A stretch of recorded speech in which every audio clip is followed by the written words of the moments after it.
മക്കളെ, നിങ്ങളാണ് real stars.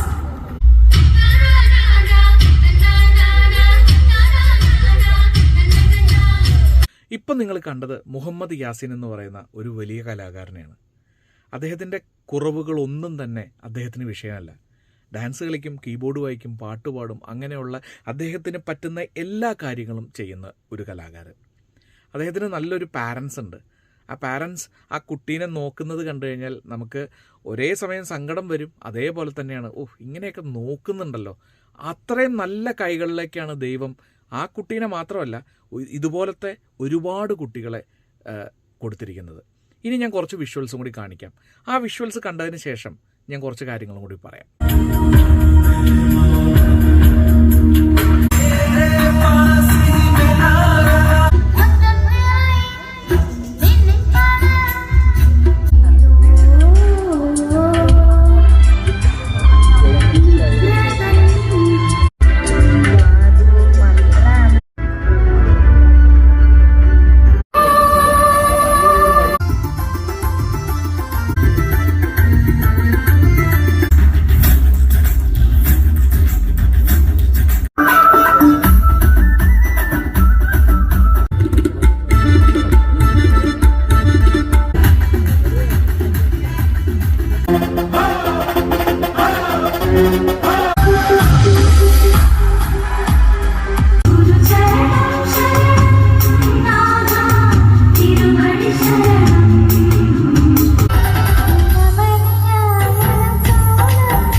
കണ്ടില്ലേ, ഇതാണ് പാരൻസ്. അവരുടെ കുട്ടികളെ ആ ഒരു പ്ലാറ്റ്ഫോമിൽ കൊണ്ടുവന്ന് അവതരിപ്പിച്ച് ആ കുട്ടികൾ സന്തോഷിക്കുന്നുണ്ടോ ഇല്ലയോ, ആ പാരൻസ് സന്തോഷിക്കുന്നുണ്ട്. അവരുടെ ആ സന്തോഷം ഞാൻ നേരിട്ട് കണ്ടതാണ്. എനിക്ക് എത്രത്തോളം അത് നിങ്ങളിലേക്ക് എത്തിക്കാൻ പറ്റുന്നുണ്ടെന്ന് അറിഞ്ഞുകൂടാ. എന്തിനാണ് ഞാൻ ഈ വീഡിയോ ഇവിടെ ഇട്ടതും എല്ലാം എന്ന് പറഞ്ഞു കഴിഞ്ഞാൽ, ഇപ്പോൾ ലഹരി കൊണ്ട് നമ്മളുടെ നാട് പൊറുതിമുട്ടിയിരിക്കുകയാണ്. എല്ലായിടത്തും ലഹരി മാത്രമല്ല, കുട്ടികളുടെ ഇടയിലുള്ള സ്പർദ്ധ ഭീകരമാണ്. പണ്ടൊക്കെ ഞാനൊക്കെ സ്കൂളിൽ പഠിക്കുമ്പോൾ, ഞാൻ അങ്ങനെ ഒരു അടിയുണ്ടാക്കുന്ന ഒരാളല്ല. ഞാൻ ഈ നിമിഷം വരെ എനിക്ക് മനസ്സ് തുറന്നു പറയാൻ പറ്റും, ഞാൻ ഒരാളെ അടിച്ചിട്ടില്ല അല്ലെങ്കിൽ ഇടിച്ചിട്ടില്ല. വളരെ ചെറുപ്പത്തിൽ എന്തെങ്കിലും അങ്ങോട്ടും ഇങ്ങോട്ടൊക്കെ തള്ളിയിടുക, അങ്ങനെയുള്ള ചെറിയ കാര്യങ്ങൾ ഒഴിച്ചാൽ അന്ന് അതെയാണ് ഏറ്റവും വലിയ കാര്യം കേട്ടോ. ഞാൻ കണ്ടിരിക്കുന്ന അനുസരിച്ച് നമ്മൾ അങ്ങോട്ടും ഇങ്ങോട്ടും ഒന്ന് തള്ളുക, അല്ലെങ്കിൽ ഇങ്ങനെ കെട്ടിപ്പിടിച്ച് ഇങ്ങനെ മറയുക, ഇതൊക്കെ തന്നെയായിരുന്നു ഏറ്റവും വലിയ നമ്മളുടെ അടി. ഇന്നതല്ല, മുഖത്തേക്കൊക്കെയാണ് ഇടിക്കണേ. അങ്ങനത്തെ 2-3 വിഷ്വൽസും കൂടി നിങ്ങൾ കണ്ടോളൂ. അതിനുശേഷം ഞാൻ ബാക്കിയത്തെ പറയാം.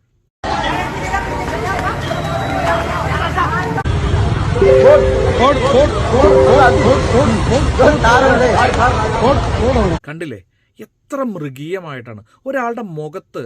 ഞാൻ എൻ്റെ വൈഫിനോടാണെങ്കിലും എല്ലാവരോടും പറയും, ഒരാളുടെ മുഖത്തടിക്കരുത്. ആ മുഖത്തടിക്കുക എന്ന് പറഞ്ഞാൽ അത്രയും മൃഗീയമായിട്ടുള്ളൊരു രീതിയാണ്. ഒരിക്കലും മുഖത്തടിക്കരുത്. ആ മുഖത്തേക്കാണ് ഇടിക്കണത്. ഒരു മയവും ഇല്ലാണ്ടാണ് ആ മുഖത്ത് ഇടിച്ച് റെഡിയാക്കി എടുക്കുന്നത്. എന്തുകൊണ്ടാണ് നമ്മുടെ തലമുറ അങ്ങനെയായി പോകുന്നത്? അതിന് തലമുറയെ മാത്രം, ആ കുട്ടികളെ മാത്രം കുറ്റം പറഞ്ഞിട്ട് കാര്യമില്ല. പാരൻസ്, അതിനു വേണ്ടിയാണ് ഞാൻ ഈ വീഡിയോ മുഴുവൻ ഇവിടെ ഇട്ടത്. പാരൻസ് തന്നെയാണ് കാരണം. നിങ്ങൾ സ്കൂളിലേക്ക് ഒരു കുട്ടിയെ വിടുന്ന സമയത്ത് നമ്മളിപ്പോൾ ഒരു ടീച്ചർ ആ കുട്ടിയെ തല്ലി എന്ന് വിചാരിച്ചോ, ആ നിമിഷം നമ്മളുടെ പാരൻസ് അവിടെ ചോദിക്കാൻ ചെല്ലുകയാണ്. പണ്ട് ഞാനൊക്കെ പഠിക്കുമ്പോൾ എൻ്റെ അച്ഛനൊക്കെ ടീച്ചേഴ്സിനോട് പറയും, എന്ത് ടീച്ചർ ചെയ്താലും ഞാൻ ചോദിക്കാൻ വരില്ല, ടീച്ചർക്ക് ഇഷ്ടമുള്ളത് ചെയ്യാം എന്ന് പറഞ്ഞായിരുന്നു എൻ്റെ പാരൻസൊക്കെ ചെയ്തിരുന്നത്. പക്ഷേ ഇപ്പോഴത്തെ കാലഘട്ടത്തിൽ നമ്മുടെ കൊച്ചിനെ നമ്മൾ തല്ലാത്തതുകൊണ്ട് ഒരു ടീച്ചറും തല്ലാൻ പാടില്ല, അല്ലെങ്കിൽ കുറ്റം പറയാൻ പാടില്ല, ചീത്ത പറയാൻ പാടില്ല, അങ്ങനൊരു സിറ്റുവേഷൻ. സ്കൂളുകളിൽ ഇപ്പോൾ വടിയില്ല, ഒരു ഉപദ്രവവും ഒന്ന് മുഖം കറുപ്പിച്ചാൽ തന്നെ അപ്പം തന്നെ ചിലപ്പം കേസും പരിപാടികളും വേറൊരു ഇതാണ്. അതുകൊണ്ട് ടീച്ചേഴ്സും ഓക്കെ, അവർക്ക് ഇഷ്ടമുള്ള പോലെ വളർന്നോട്ടെ.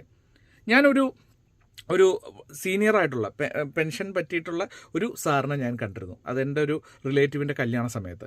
അദ്ദേഹത്തിനോട് ഞാനിങ്ങനെ പറഞ്ഞു, ഈ വടിയൊക്കെ തിരിച്ചു കൊണ്ടുവരേണ്ടതല്ലേ സ്കൂളുകളിലേക്ക്. ഞാൻ പുതിയതായിട്ടൊരു സ്കൂളിൽ, പുള്ളി കുറേ വർഷം മുമ്പുള്ള കാര്യം പറഞ്ഞത്, ചെല്ലുമ്പോൾ അവിടെ ഒരു ഭയങ്കര കുട്ടികളുടെ ഇടയിൽ ഒരു അടി നടക്കുകയാണ്. കുട്ടികളുടെ അടി നടക്കുന്ന സമയത്ത് ഇദ്ദേഹം ചോദിച്ചു, അവിടെ എന്താ പറ്റുക, ഒരു അടിയാണെന്ന് പറഞ്ഞു. പെട്ടെന്ന് ടീച്ചേഴ്സ് ചെല്ലുമ്പോൾ ഒരു വടി തരുമോ എന്ന് ചോദിച്ചു. പുള്ളി ഒരു വടി അങ്ങ് എടുത്തു. വടി എടുത്തിട്ട് ഈ ഇടിക്കണവനെ അങ്ങോട്ട് പിടിച്ചിട്ട് 2 അങ്ങോട്ട് കൊടുത്തതോടുകൂടി വിത്തിൻ സെക്കൻഡ്സ് ആ കുട്ടികൾ മുഴുവൻ അവിടെ നിന്ന് ഓടി ക്ലാസ് റൂമുകളിലേക്ക് കയറി. കാരണം അങ്ങനെ ആയിരുന്നു പണ്ട്. എനിക്കൊക്കെ ഭയങ്കര പേടിയാണ്. നമുക്ക് ഹെഡ് മാസ്റ്റർ എന്ന് പറഞ്ഞു കഴിഞ്ഞാൽ നമ്മളുടെ വരാന്തയിലൂടെ അദ്ദേഹം 10 മണി അല്ലെങ്കിൽ 9 മണി ആ ടൈമിങ്, 10 മണിയാണെന്ന് തോന്നുന്നു, 10 മണിക്ക് സ്കൂൾ ബെല്ലടിച്ചു കഴിഞ്ഞാൽ വരാന്തയിലൂടെ ഇദ്ദേഹം വടിയുമായിട്ട് ഇങ്ങനെ തട്ടിക്കൊണ്ട് വരും. അത് നമുക്ക് ഭയങ്കര പേടിയാണ്. പണ്ട് നമ്മൾ പറയായിരുന്നു, നമുക്കൊരു ഹെഡ് മാസ്റ്ററിൻ്റെ മുമ്പിൽ പോകുന്ന പേടിയാണ് ചില കാര്യങ്ങൾക്ക് വേണ്ടി നമ്മൾ ഉപമിക്കുകയായിരുന്നു. ഇന്നിപ്പോൾ അതില്ല. നമുക്ക് ടീച്ചേഴ്സൊക്കെ ഫ്രണ്ട്സിനെ പോലെയാണെന്നുള്ളതാണ് രീതിയാണ്. കാരണം അവരും വിചാരിച്ചു, എന്തിനാണ് നമ്മൾ പ്രശ്നത്തിലൊക്കെയാണ്, അവരെന്തോ ആവട്ടെ, നമ്മൾ പഠിപ്പിക്കുന്നു, വിടുന്നു, അവർ പഠിച്ചാൽ അവർക്ക് കൊള്ളാം, അല്ലെങ്കിൽ ഒരു പ്രശ്നമില്ല എന്നുള്ള അവസ്ഥയാണ്. കാരണം എന്തെങ്കിലും ചീത്ത പറയുകയോ അടിക്കുകയോ ചെയ്താൽ പാരൻസ് ആ നിമിഷം ചോദിക്കാൻ ചെല്ലും. അത് ഇല്ലാതെയാവണം. ഈ കുട്ടികളെ നല്ല രീതിയിൽ വളർത്തേണ്ടത് നമ്മൾ പാരൻസ് തന്നെയാണ്. ഞാൻ ഒരാളെ മാറ്റി നിർത്തിയിട്ട്, എന്നെ മാറ്റി നിർത്തി അല്ലാട്ടോ സംസാരിക്കുന്നത്, ഞാൻ അടക്കമാണ് ഞാൻ ഈ പറയുന്നത്. എനിക്കതിൽ നിന്നും തിരിച്ചറിഞ്ഞ ഒരു കാര്യങ്ങളാണ് ഞാൻ നിങ്ങളുടെ മുമ്പിലേക്ക് പറയുന്നത്. അതുകൊണ്ട് തന്നെ നിങ്ങളുടെ കുട്ടികളെ വളർത്തേണ്ടത് നിങ്ങളുടെ ചുമതലയാണ്. കാരണം നിങ്ങൾ ഒരു കുട്ടിയെ കറക്റ്റായിട്ട് വളർത്തി സൊസൈറ്റിയിലേക്ക് വിടുമ്പോൾ അവൻ നന്നായിട്ട് ജീവിക്കേണ്ടത് നിങ്ങളുടെ മാത്രം ചുമതലയാണ്. ഞാൻ ഇത്രയുമാണ് എനിക്ക് പറയാനുള്ളത്. അതുകൊണ്ട് തന്നെ വടി, അങ്ങനെയുള്ള ചൂരൽ സ്കൂളുകളിലേക്ക് തിരിച്ചു കൊണ്ടുവരണം. അങ്ങനെ ഒരു ക്യാമ്പയിനായിട്ട് ഇത് മാറട്ടെ.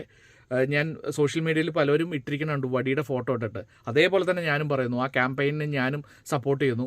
വടികൾ തിരിച്ച് സ്കൂളുകളിലേക്ക് വരട്ടെ, കുട്ടികളെ അടിച്ച് വളർത്തട്ടെ, ഒരു സംശയം വേണ്ട. അല്ലാതെ നമ്മൾ അവരെ കുറ്റപ്പെടുത്തിയിട്ട് കാര്യമില്ല. +2 പഠിക്കുന്ന +1 പഠിക്കുന്ന പിള്ളേരെ ഏതാണ്ട് മറ്റേ ഗുണ്ടകളെ പോലെയാണ് പെരുമാറുന്നത്. നിങ്ങൾ വീഡിയോ കണ്ടില്ലേ? എന്താണ്, റോട്ടിൽ കിടന്ന് അടിക്കുകയാണ്. അടിയെന്ന് പറഞ്ഞാൽ ചുമ്മാ തള്ളിയിടുകയൊന്നുമല്ല, മോക്കത്താണ് ഇരിക്കണത്. എത്ര മൃഗീയമാണ് അവസ്ഥ. സിനിമയൊക്കെ ഇൻഫ്ലുവൻസ് ചെയ്യും, 100% സിനിമ ഇൻഫ്ലുവൻസ് ചെയ്യും.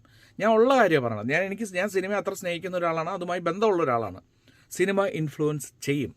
പക്ഷേ അതിന് നല്ലത് എടുക്കണോ ചീത്ത എടുക്കണോ എന്ന് തീരുമാനിക്കുന്നത് നമ്മുടെ ഉള്ളിലെ നന്മയാണ്. അപ്പോൾ ആ നന്മയുള്ള ഒരു കുട്ടിയെ വാർത്തെടുക്കുക എന്നുള്ളത് പാരൻസിൻ്റെ ചുമതലയാണ്, ടീച്ചേഴ്സിൻ്റെ ചുമതലയാണ്. അതുകൊണ്ട് തന്നെ റിക്വസ്റ്റ് ചെയ്യുന്നു, പാരൻസാണ് ഇതിൽ ഏറ്റവും വലിയ റോള് കൈകാര്യം ചെയ്യേണ്ടത്. എനിക്ക് വേറൊന്നും പറയാനില്ല. ഞാനിതൊരു റിക്വസ്റ്റായിട്ടാണ്, ഞാനിത് എന്നെ മാറ്റി നിർത്തി സംസാരിക്കുകയല്ല. ഷൈനിങ് സ്റ്റാർസ് എന്ന് പറഞ്ഞ പ്രോഗ്രാമിൻ്റെ ഒരു വലിയ വിജയം എന്ന് പറയുന്നത് അവരുടെ പാരൻസാണ്. ആ കുട്ടികളെ അവർ നോക്കുന്നതിൻ്റെ ഒരു 100% നമ്മൾ നോക്കിയാൽ നമ്മളുടെ കുട്ടികൾ അടിപൊളിയാവും. ആ കുട്ടികളെ എത്ര ജീവിതം അവർ ജീവിച്ച് തീരുന്നത് വരെ അവരങ്ങനെയാണ് നോക്കുന്നത്. അതുപോലെ ആയിരിക്കണം എല്ലാ പാരൻസും. അങ്ങനെ നോക്കുകയാണെങ്കിൽ ഇങ്ങനെ ലഹരിക്കൊന്നും ലഹരിക്ക് അടിമയായിട്ട് ഒരു കുട്ടിയും ജനിക്കില്ല, അല്ലെങ്കിൽ ഒരു കുട്ടിയും ജനിക്കില്ല എന്നല്ല, ഒരു കുട്ടിയും ജീവിക്കില്ല. പ്ലീസ്, ഇത് റിക്വസ്റ്റാണ്. മാക്സിമം നിങ്ങളെ കൊണ്ടാവുന്ന രീതിയിൽ നിങ്ങൾക്ക് ഇതിൽ നിന്നും എന്തെങ്കിലും നല്ലത് എടുക്കാൻ പറ്റിയാൽ എടുക്കൂ. ഇത്രേ പറയാനുള്ളൂ. ഏഷ്യാനെറ്റ് ന്യൂസിലും ഏഷ്യാനെറ്റ് ന്യൂസിലെ ഒരു മാർക്കറ്റിങ്ങിലുള്ള ആളാണ് വിശാലാണ് ഈ ഒരു കോൺസെപ്റ്റ്. ഒരു ലാഭവും ഇല്ലാത്ത, ഒരു മോണിറ്ററി ബെനിഫിറ്റ്സും ഇല്ലാത്ത ഒരു പ്രോഗ്രാം. അങ്ങനെ, കാരണം ഇത് പ്രോഗ്രാം ആൾക്കാർ കാണുമെന്ന് പോലും അറിയില്ല, നമ്മളെല്ലാവരും ഇരുന്ന് കാണണമെന്നില്ല. ഒരുപക്ഷെ ഈ പ്രോഗ്രാം വരുമ്പോൾ നിങ്ങൾക്ക് കാണാൻ സാധിച്ചാൽ കാണൂ. ഇങ്ങനെയുള്ളവർക്ക് നമ്മൾ കൊടുക്കുന്ന ഏറ്റവും വലിയ ആദരവെന്ന് പറയുന്നത് നമ്മളത് കണ്ട് കൈയടിക്കുക എന്നുള്ളത് മാത്രമാണ്. അത്ര എനിക്ക് പറയാനുള്ളൂ.